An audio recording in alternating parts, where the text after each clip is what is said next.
हम लोग एक उलझन में उलझ करके रह गए जिससे बाहर निकलना बड़ा असंभव सा प्रतीत होता है।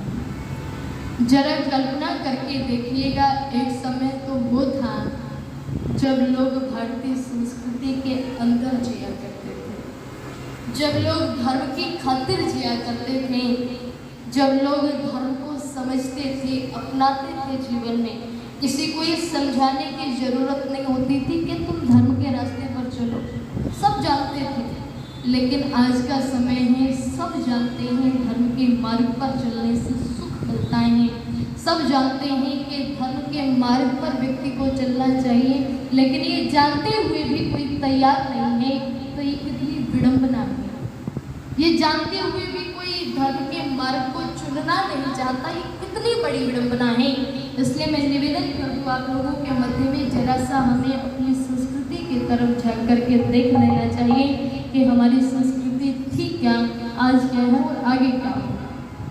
जरा पढ़ करके देखिएगा, कभी अपने संस्मरणों में कूद करके देखिएगा उन संस्मरणों को। जब माता सीता, लक्ष्मण और श्री राम वन में थे, माता सीता ने लक्ष्मण से पूछा कि लक्ष्मण, पुष्पम दृष्ट्वा फलम दृष्ट्वा दृष्ट्वा तो नवयौवनम एकांते कांचनम दृष्ट्वा तस्य रोचनं बना। माता सीता लक्ष्मण से पूछती हैं कि लक्ष्मण, इस दुनिया में ऐसा कौन सा व्यक्ति है जिसका मन सुंदर फूल को देखकर के आकर्षित नहीं होता, और ऐसा कौन सा व्यक्ति है जिसका मन पके हुए फल को देखकर के आकर्षित नहीं होता, और ऐसा कौन सा व्यक्ति है लक्ष्मण जिसका मन एकांत में लगे हुए सोने और चांदी के ढेर को देखकर के विचलित नहीं होता। और लक्ष्मण, इस दुनिया में ऐसा कौन सा व्यक्ति है जिसका मन एकांत में सुंदर नवयौवना स्त्री को देखकर के विचलित नहीं होता। तो इस पर लक्ष्मण यति उत्तर देते हैं कि सुनो माता सीता, सुनो माता सीता, माता यस्य पतिव्रतः पिता यस्य च धार्मिकः एकांते कांचनम दृष्ट्वा तस्य रोचनं बना। यानी जिसकी माँ पतिव्रता, जिसकी माँ पतिव्रता और पिता धार्मिक संस्कारों से ओतप्रोत होता है, उसका मन कभी भी इन चारों चीजों से विचलित नहीं। ये तो हमारी भारतीय महान संस्कृति है, और आज आप लोग देख सकते हैं हमारी संस्कृति तिल तिल करके चल रही है, भारतीय संस्कृति तिल तिल करके चल रही है। इसलिए बहुत सुंदर पंक्तियाँ लिखी थी कवि ने। भगत सिंह ने इस देश के लिए इसलिए बलिदान नहीं दिया था कि लोग उनके गीत गाए उनको याद रखें, बल्कि इसीलिए बलिदान दिया था कि देश के अंदर सुराज आए, अच्छा राज आए, राम राज आए। लेकिन ये आज़ादी, उसका नाम आज़ादी है, आज की आज़ादी तो बर्बादी में बदल गई है। बहुत सुंदर पंक्तियाँ लिखी कवि ने। क्या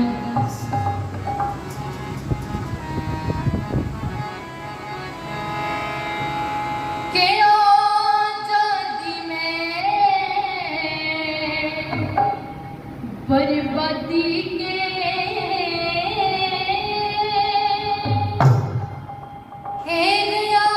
आजादी में,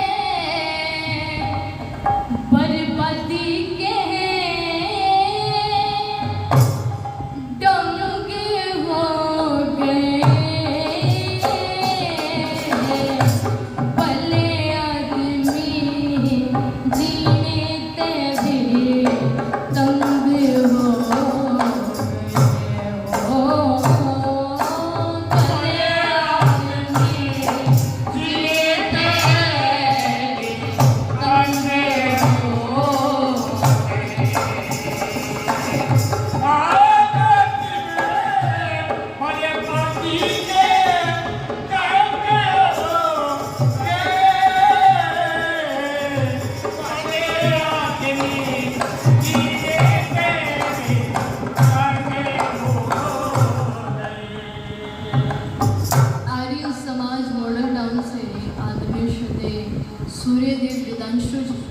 अपने परिवार के साथ में यहाँ पर पहुँचे हैं। इनका बहुत बहुत स्वागत और अभिनंदन है। चूँकि हम इनकी नगरी में आए हैं तो आपका भी हक बनता है। बड़ा स्नेह ये मुझसे करते हैं, चूँकि मैं भी बड़ा सम्मान करता हूँ। और क्या लिखा एक समय लिखा क्या, सारा दिन जंगल में मारी माँ बेटे और बहना, बेफिक्री से काम करे थी पहन पहन कर गहना। इब गहने के बिन गहने भी मुश्किल हो गया रहना, और तुम खतरे का चक्कर जो बच जाओ उसका लहरा हो। अरे तुम खतरे का चक्कर बच जाओ उसका लहरा। कोई न मने कहना उत, कोई न मने कहना उत, मलंग हो गए भले आदमी जिए गए करने हो। आजादी में बड़े मोती के डंग हो गए, भले आदमी जिए गए करने हो। और हमारे गांव कैसे बसा करते थे। अगर किसी व्यक्ति से भूल चूक से कोई पाप हो भी जाया करता था ना, कोई झगड़ा आदि हो जाता तो घर के अंदर ये समझते थे कि घर के अंदर ही निपटा लो, बाहर तक आवाज नहीं जाने देते थे। और अगर बात हद से बढ़ जाए तो गांव के बड़े बुजुर्गों की पंचायत में हर समस्या का समाधान हो जाया करता था। लेकिन आज भाई भाई के झगड़े हाई कोर्ट तक, सुप्रीम कोर्ट तक पहुंच जाते हैं, फिर भी पीछे हटने का नाम नहीं लेते हैं। भाई भाई की कनपटी पर बंदूक रख करके कहता है तुझे गोली मार दूंगा सिर्फ 2 फुट की जमीन के लिए। आज कितने गिर गए हैं हम लोग। और क्या लिखा, भूल बिसर के कभी किसी से कोई पाप हो जाता, गांव की पंचायत में उसका इंसाफ हो जाता। खतावार को दंड मिले था, सच्चा माफ हो जाता, गांव की पंचायत में उसका इंसाफ हो जाता। पाप साफ हो जाता नियम, पाप साफ हो जाता नियम, भंग हो गए भले आदमी जिए गए करने हो। आजादी में बड़े बाकी के कहने हो गए, भले आदमी जिए गए करने हो। ना रही शर्म लिहाज देख लो, अब्बा धब्बी हो रे,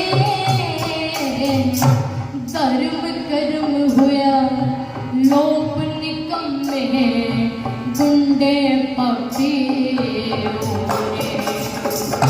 प्रेमी अपने गज से न पे ऐसे न पी हो रे, ना रही शर्म लिहाज देख लो, कपटीन सबकी हो रे हो।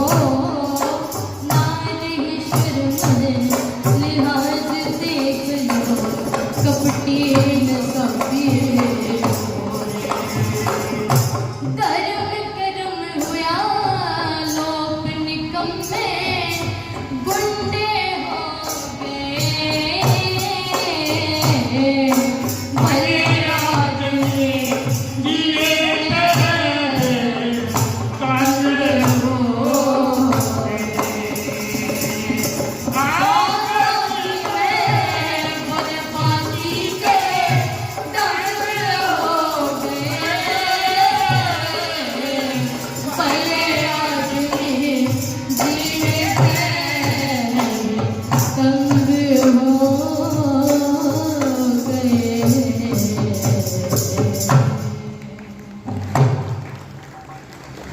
आज मनुष्य से मनुष्य डरने लगा है, आदमी बेमौत अब मरने लगा है।